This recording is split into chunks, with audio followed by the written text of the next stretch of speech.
Assalomu alaykum. Qadrdonlar, sog'misizlar? Salomatmisizlar? Xudo xolasa yangi ishlarimiz o'z joylariga o'rnadi. Bu yer manzili Farg'ona viloyati Marg'ilon shahri. Katta Limozorning oldida bo'ldi bir gallaga.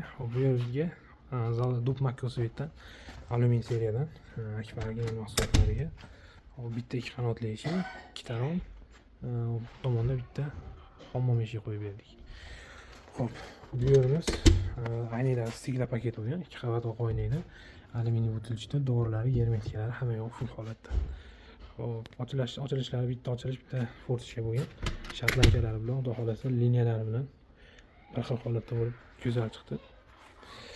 Xo'p, xudo xolasa aynilarni oxiriga chiqib berganmiz. Bu yerga oldin ham kelganmiz, bu tomonlarini fonni o'zimiz qo'yib berganmiz. Gidita 3 yil bo'ldi. Bu yerga qo'yib berganimizga akamiz yana aytuvdilar, xudo xolasa ishlarni go'zal qilib tugatib beryapmiz. Xo'p, Akfa'ning o'zini original mahsulotlaridan bo'lgan, ichkari ozroq qorong'uroq, mana petlilari, ruchka, zamok hamma yo'q. Xudo xolasa o'zinikidan bo'lgan. Girovkalari yengil holatda, mana bitta qo'l bilan sizich yopishgan bu tomonlari. Xo'p, Patagoniyalarimiz bor. Bu yerga 25 ni tushgan, duolimiz sal kichikroq ekan. Xo'p, Patagoniya kirishkalari ham bor, mana.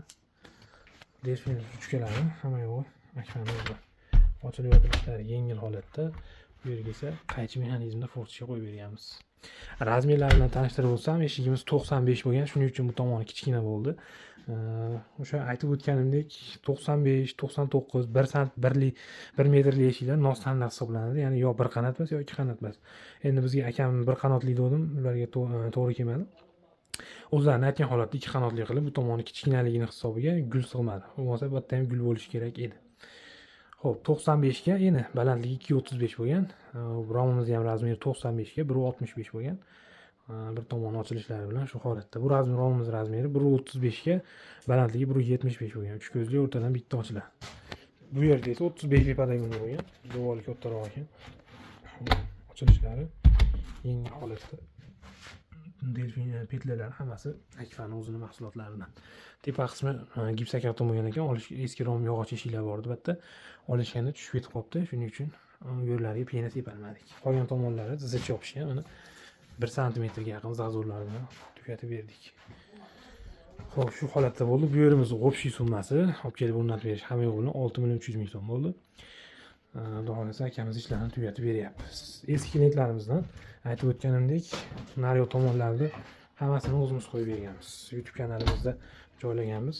Adashmasam, mana bu yerlar shatlankalar bilan полностью o'zimiz qilganmiz. 3 yil bo'ldi bu yerga qo'yganimiz. Xo'p, bitta hammom eshigimiz bor. Hozir ham ko'rsataman. Bu eshigimiz 55 ga balandligi, 58 ga balandligi 1.75 bo'lgan. Bu tomonga ko'zga o'ynay qo'yib berganmiz. Sababi battan o'tgan odam o'zlariga udobniy bo'lishi uchun. Girovkalari go'zal holatda, vandazamonlari ham Akfa'ning o'zida. Ichkaridan qulflanadigan variantlari bor. Taylari kamerali plastmassa lambrli razmerini aytdim. Xudo xolasa shu holatda bo'ldi. Hammaga rahmat. Sog' bo'linglar, salomat bo'linglar. Kimga shunaqa ish romlar kerak bo'lsa, ekrandagi nomerlarga bemalol murojaat qilaverasizlar.